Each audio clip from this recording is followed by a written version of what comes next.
Morning all. So this morning I would like to show you how to throw an axe kick. So when we're first taught to throw an axe kick, because of the complexity of the kick, we're taught the absolute basic and most easiest to understand way to learn it, which is generally a front facing stance.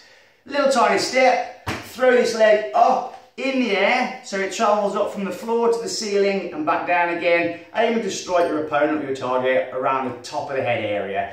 Which is great. However, there are some fundamental flaws with this. For example, I'm a little bit more open on my approach. Secondly, I've got to have a little bit more flexibility to get this leg up and over what would be the lead shoulder or the head height to be able to drop it down. And secondly, when I finish the kick, I'm a little bit more open and vulnerable to a counter strike. For example, I step up here, I've got to get that leg right up, just down, and of course, look, I'm quite wide open. Even with a guard here, I wouldn't fancy being hit with a jumping spinning back kick as a counter. So let's look at a different approach to it. And before we go any further, this is what works for me. It might not work for you. Give it a try, see how you get on with it. First of all, we're going to adopt a slightly different stance. So I'm going to go into more of an angled stance.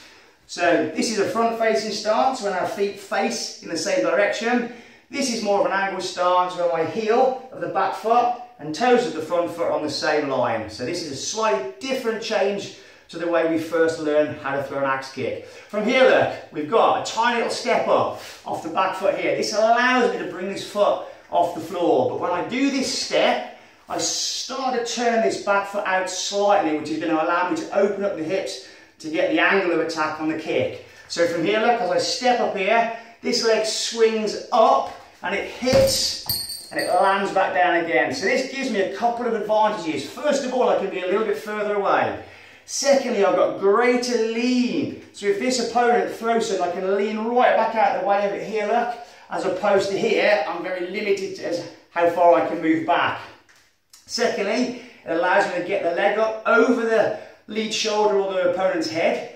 I don't have to be so close. So from this distance, look here, I can drive it right up here. And when I land, I'm not exposed and open to a counter attack. Again, I can lean back, plus it allows me to easily send a second attack. So for example, I send my axe to here, one, from here, look, I can send it straight back off the floor for a round kick or a side kick here, or whatever else I want to do. So that's the first thing. Watch again. So I step up, this leg slightly turns out, the momentum of the step drives this leg up over the opponent's shoulder, striking down, landing in a bit more of a side-on angled stance here.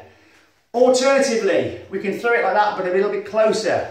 So instead of this step here, which we just worked on, instead now, I'm going to bring this leg a little bit closer up. So now 70% of my weight is on the back foot, 30% of my weight is on the front foot. From here, I can lean back. As I lean back, it generates the momentum to bring this leg off the floor. From here, look, I can send it. With one quick explosive move, it comes up, hits, and lands back down again here. Watch that again. So this back foot now doesn't move. I lean from the lean. I use that explosion to get this leg up in the air here. So it comes up, hits, and lands back again down here this way. So not only can I throw it from a distance here with a little tiny step, one this way, I can also throw it from a little bit closer range. From here, where we're really close to the opponent, but without the risk of this, here I can lean back out of the way. As I do, look, that leg can come up here this way. My suggestion, get yourself a target like a punch bag. These things are fantastic. They're always available to train with you and like a training partner. When you attack a bag with an axe kick, don't attack the centre of it, attack the edge of it here. So as you hit it, your foot bounces off and the bag will spin out here this way. And just invest a little bit of time with that at home, and if you invest a little bit of time on a daily basis, it'll change the way you do your axe kicks. Have some fun with that.